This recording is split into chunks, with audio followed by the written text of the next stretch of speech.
Yeah, absolutely.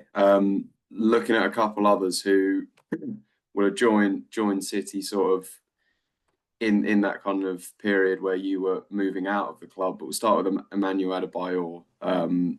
What was your kind of impression of him as a striker, and what kind of character was he, I suppose?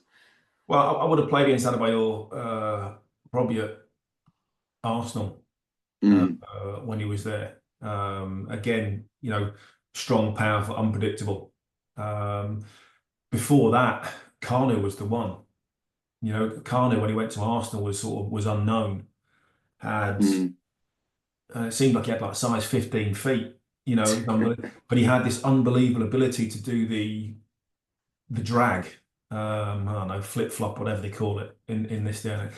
You knew what he was going to do. He was just going to open his foot up and drag it inside you, maybe pop it through mm, your legs, but you couldn't stop it. Adebayor was maybe more powerful, striker, running, power, finish. Uh, but I guess Kanu was one of those that was 6'2", 6'3", I don't know, ridiculously tall, mm. languid, but unbelievable ability. I would say he had a lot more natural ability than Adebayor. Adebayor was more about, was a more traditional striker, if you like, Mm. was strong, powerful, quick, score all types of goals. Um, I remember him obviously when he scored at the Etihad, ran the length of the pitch Yeah. for the knee slide in front of the Arsenal fans. Yeah, it didn't go down particularly well. But I've been getting sort of all sorts of abuse throughout the Mm. game. But yeah, I think, again, I'm biased, but I look back and I think 10, 15 years ago, the Premier League was littered with attacking talent.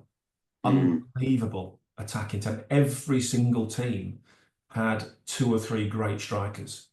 I'm Mm. not sure you can say the same in this day and age.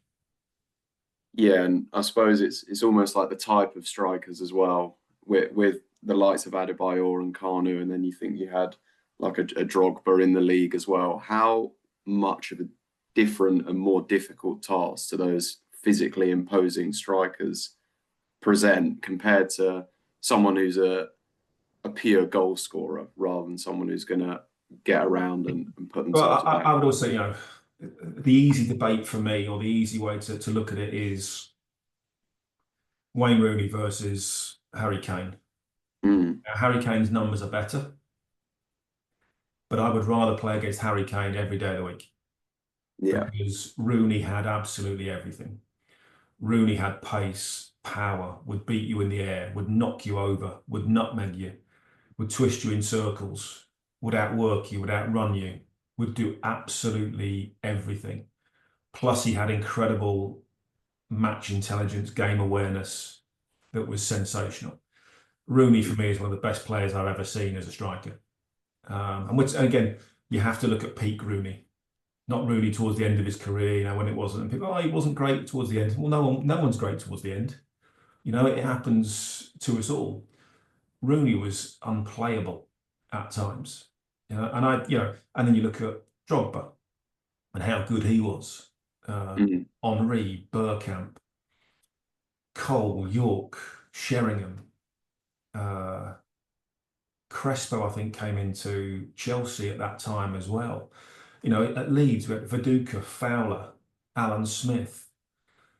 Uh, Before that, Ian Wright in the Premier League. It was just team after team after team had Mm. unbelievable strikers. Yeah. Every team was very, very difficult to play against. It was way more physical.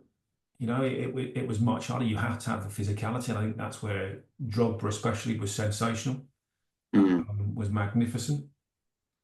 I just think players have to be a little bit cuter perhaps in this day and age. Um, Yeah. but there's no physical contact. They're not getting bumped. They're not getting blocked at every run. They're not getting grabbed hold of off the ball. They're not getting taken down, every opportunity where it's a foul. Now it's almost a straight red card. I think for strikers, it was much, much harder to score goals, 10, 15 years ago. Much, much Mm. harder.